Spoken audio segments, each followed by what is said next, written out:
आदाब नमस्कार दोस्तों, मैं हूं आसिफ और आज आपको उन्नाव जनपद के मोहान में लेकर आया हूं। आज जो मैं हवेली दिखाने लाया हूं उसका अपना एक अलग ही ऐतिहासिक महत्व है। जिस इस हवेली की वास्तुकला देखें तो देखते ही बनती है। कितनी शानदार ये हवेली है। इंडो फ्रेंच शैली में निर्मित ये हवेली आज भी काफ़ी शानदार और खूबसूरत नज़र आ रही है। हालांकि अब रख रखाव के अभाव में इसमें पेंटिंग उखड़ती जा रही है, लेकिन जो भी हिस्सा आपको नज़र आ रहा है बहुत ही खूबसूरत है। सामने आप देखेंगे तो लाल पेंट और पीले रंग के पेंट का इस्तेमाल किया गया था उस समय। नीचे का हिस्सा देखें तो दो आपको पिलर्स नज़र आएंगे, उसमें हाफ राउंड में दरवाजे हैं और दोनों तरफ इसमें दरवाजे लगे हैं। दो मंजिला ये हवेली बहुत ही शानदार है। हम पास चलते हैं, आपको करीब से इस हवेली की वास्तुकला और इतिहास के बारे में बताते हैं।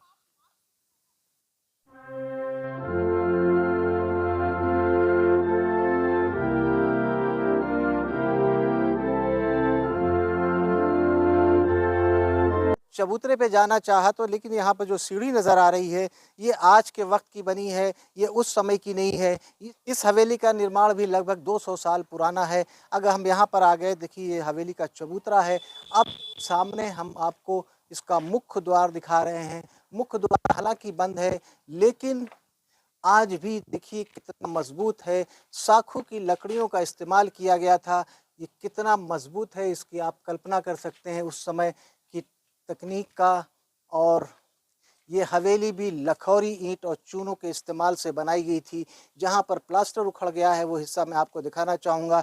इधर देखिए, दरवाज़ा आज के समय का है, वर्तमान समय का है, लेकिन ये उस समय मेहराब रहा करती थी। मेहराबों को बंद करके इस समय ये दरवाज़ा लगा दिया है। ये दरवाज़ा खूबसूरत लग रहा है, लेकिन उस समय का नहीं है। आप कल्पना कीजिए, उस समय मुख्य द्वार था और मुख्य द्वार के दोनों तरफ ये दर बने हुए थे, मेहराब बनी हुई थी। उसके अंदर पहरेदार रहा करते थे हवेली की सुरक्षा के लिए।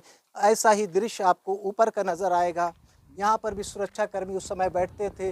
ऊपर आपका हिस्सा मैं दिखाऊं, देखिए हाफ राउंड में जो आर्च बनी हुई है, यहाँ पर भी पहरेदारों के बैठने का इंतज़ाम हुआ करता था। अगर हम इसकी नक्काशी की बात करें तो देखिए जो कंगूरे बने हुए हैं ये मुगलिया शैली के नज़र आएंगे। ऊपर की जो मुंडेर और छज्जे हैं उसमें भी शानदार तरीके से पत्थरों को तराश के कंगूरे बनाए गए हैं। बाईं तरफ आते हैं तो यहाँ पर देखेंगे उसी समय की आर्च बनी हुई है।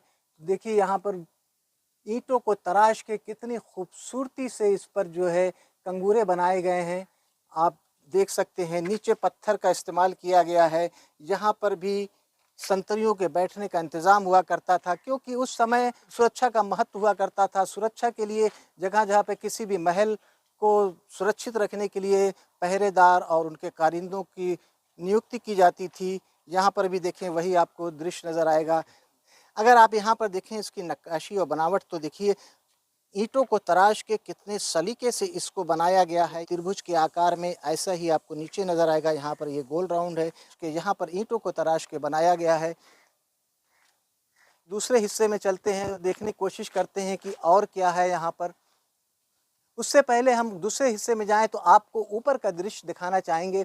देखिए यहाँ पर भी उसी समय के दरवाजे आपको नज़र आ रहे हैं, हालांकि वो टूट गए हैं। और इस दरवाज़ों के बगल में जो पिलर्स ईंटों को तराश के बनाए गए हैं कितने खूबसूरत नज़र आ रहे हैं। हालांकि इस पर जो नीचे का हिस्सा देखेंगे तो आपको कमल की आकृति या फूल की आकृति उकेरी हुई है, और ऊपर जाएंगे तो आपको हाफ राउंड में कंगूरे नज़र आएंगे। दोनों साइड में आपको उसी तरह की छोटे छोटे मुंडेरें नज़र आएंगी और बीच में 3 दरवाजे हैं। अब हम इस तरफ आते हैं।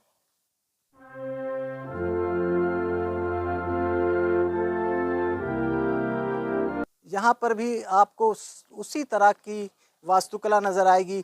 बेहद शानदार और ख़ूबसूरत ये हवेली अपने समय में रही होगी, क्योंकि जो हिस्सा आज बचा है, जो भी चीज़ें बची हैं वो इतनी खूबसूरत हैं कि ये बयान करने के लिए काफ़ी हैं कि अपने वक्त में ये हवेली कितनी शानदार और वैभवशाली रही होगी और कितनी संपन्न रही होगी। आपको हम और हिस्सा दिखाएं उससे पहले आपको हम इसका इतिहास बताना चाहेंगे कि इस हवेली के मालिक दरोगा हसन अस्करी हुआ करते थे, जो ब्रिटिश सेना में दरोगा के पद पे हुआ करते थे। और जब भारत में अंग्रेज़ों के ख़िलाफ़ भारत छोड़ो आंदोलन हुआ तो इन्होंने अपनी नौकरी छोड़ दी नौकरी छोड़ने के बाद वो यहीं पर रहते थे और उन्होंने अपनी ज़िंदगी का बाकी हिस्सा यहाँ गुजारा। हमको वीडियो शूट के दौरान तौकीर साहब मिले जो यहाँ के स्थानीय निवासी हैं। इस इमारत के इतिहास के बारे में इनसे पूछते हैं कि इस इमारत के बारे में क्या जानते हैं।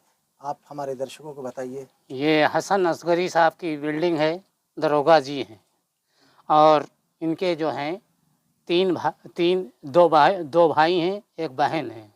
बहन रहती हैं और बाकी जो है ख़त्म हो गए हैं। अच्छा, तौकीर साहब ने बताया कि ये दरोगा हसन अस्करी की कोठी है। इनके 3 भाई थे, सभी अब इस दुनिया में नहीं हैं। उनकी बहन जीवित हैं जो इस कोठी में रहती हैं और उनका परिवार यहाँ पर रहता है। Thank you. हम नीचे उतर रहे हैं और हिस्सा आपको दिखाते हैं। इस हवेली का प्रांगण काफ़ी विशालकाय हुआ करता था। आप कल्पना कीजिए, देखिए सामने का जो हिस्सा दिख रहा है, हालांकि वो अब टूट के ख़त्म हो गया है, लेकिन अब आप उस समय की कल्पना कीजिए कि हवेली के सामने एक बड़ा विशालकाय प्रांगण आंगन रहा करता था और यहाँ पर उस समय लोग आते रहे होंगे और अपनी समस्याओं को सुनाते रहे होंगे। हम इधर का हिस्सा आपको दिखाएं। इस हवेली की ख़ास बात यह है कि इनके वंशज आज भी यहाँ पर रहते हैं। सामने आपको लाइट नज़र आ रही है, इसके अंदर एक परिवार रहता है जो इनके वंशज हैं। यहाँ से आपको हम हवेली का जो हिस्सा दिखाएं, देखिए कितने शानदार तरीके से लाल पेंट का यहाँ पर इस्तेमाल किया गया था। दरवाज़ों पर भी लाल और पीले रंग का इस्तेमाल किया गया है। यहाँ पर मैं आपको दिखाना चाहूँ कि दरवाजे के बगल में जो पिलर्स ईंटों के उकेरे गए हैं, कितने सलीके से वो सपाट हैं। ऊपर देखेंगे तो आपको एक कमान की आकृति की मुंडेर नज़र आएगी और उस पर जो कार्निश है वो बहुत ही सलीके से बनी हुई है। उसमें भी नक्काशी हुआ करती थी, लेकिन वक्त के साथ अब वो नक्काशी धीरे धीरे ख़त्म होती जा रही है। यहाँ पर भी एक दरवाज़ा था, एक यहाँ पर दरवाज़ा है जिसके माध्यम से यहाँ परिवार अंदर आता जाता है। इधर का हिस्सा हम आपको दिखाएं तो ये उस समय पोर्च रहा होगा, गाड़ियों को यहाँ खड़ा करने का इंतज़ाम रहा होगा। ये बाहरी हिस्सा यहाँ पर नज़र आता है। देखिए यहाँ पर ये 19वीं शताब्दी का बना हुआ नज़र आता है, क्योंकि जो ईंटों का इस्तेमाल किया गया है काफ़ी चौड़ी हो गई हैं यहाँ पर।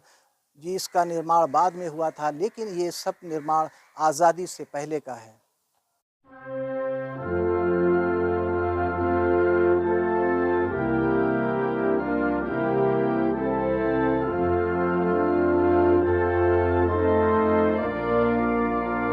दोस्तों, आज हमने आपको उन्नाव जनपद के मोहान में हसन अस्करी की कोठी दिखाया, जो ब्रिटिश सेना में दरोगा के पद पे कार्य करते थे, और इस कोठी के इतिहास और इसके निर्माण से आपको रूबरू कराया।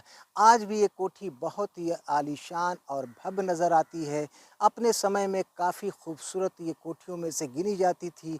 हालांकि अब इनके वंशज यहाँ नहीं रहते हैं, परिवार का एक सदस्य यहाँ पर रहता है, लेकिन जो भी हिस्सा बचा है बहुत ही खूबसूरत नज़र आ रहा है।